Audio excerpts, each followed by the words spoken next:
criminals! Go get your money somewhere else!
The Bakken Pipeline, otherwise known as the Dakota Access Pipeline, has been designed to extend 1,168 miles across 4 states, including North Dakota, South Dakota, Iowa, and Illinois, crossing through communities, farms, tribal lands, sensitive natural areas, and wildlife habitat.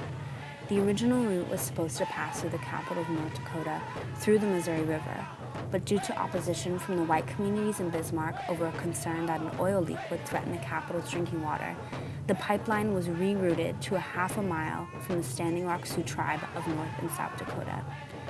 Media has portrayed the rerouting of the pipeline within a history of environmental racism and settler colonialism, yet the erasure of this framework continues. According to the Dakota Access Pipeline and Energy Transfer Partners, the developer of the pipeline investment translates into millions in state and local revenues during the construction phase, estimated at $156 million in sales and income taxes. The pipeline will generate an estimated $55 million annually in property taxes for services to support schools, roads, emergency services, and more. Energy Transfer Partners has invested $3.7 billion and claims that the project will create 8,000 to 12,000 local jobs during construction. The Standing Rock Sioux claims that the government and Energy Transfer Partners do not consult tribal members and their government before rerouting the pipeline, especially since the new route desecrates sacred spots and old burial grounds. According to the Standing Rock Sioux website, first, the pipeline would pass under the Missouri River at Lake Oahe, just half a mile upstream of the tribe's reservation boundary, where a spill would be culturally and economically catastrophic.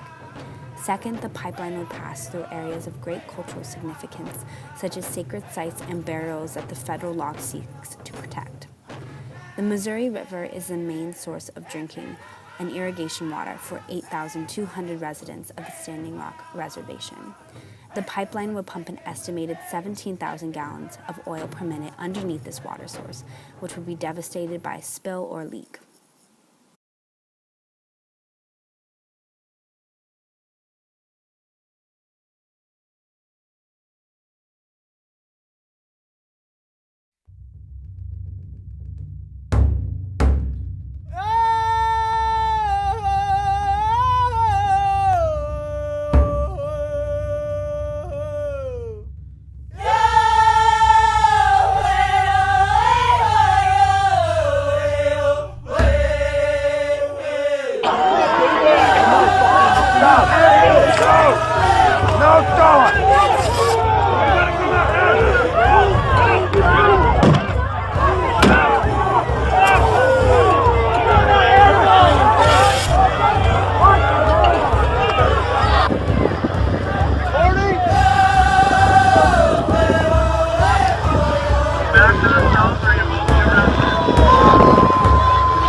Standing at the construction site at the Dakota Access Pipeline. It looks like there are at least 3 bulldozers that are, to people's surprise at this moment, actually actually bulldozing the land. There's a helicopter above, there's security here, and hundreds of people have been marching up when they heard that the construction site is actually active right now.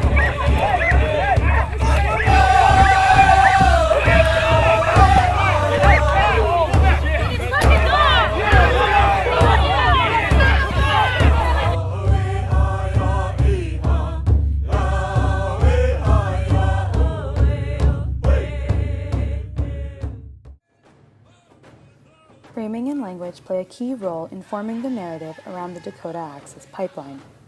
Framing, in its most basic terms, is the way in which a topic, event, or idea is presented that influences the way people perceive it. Framing is a crucial component to raising awareness about DAPL and understanding how the media can influence these narratives. The use of the word Dakota in the name of the pipeline has in and of itself a double meaning. On one hand, it is part of the name of the two states on Turtle Island claimed by European conquerors.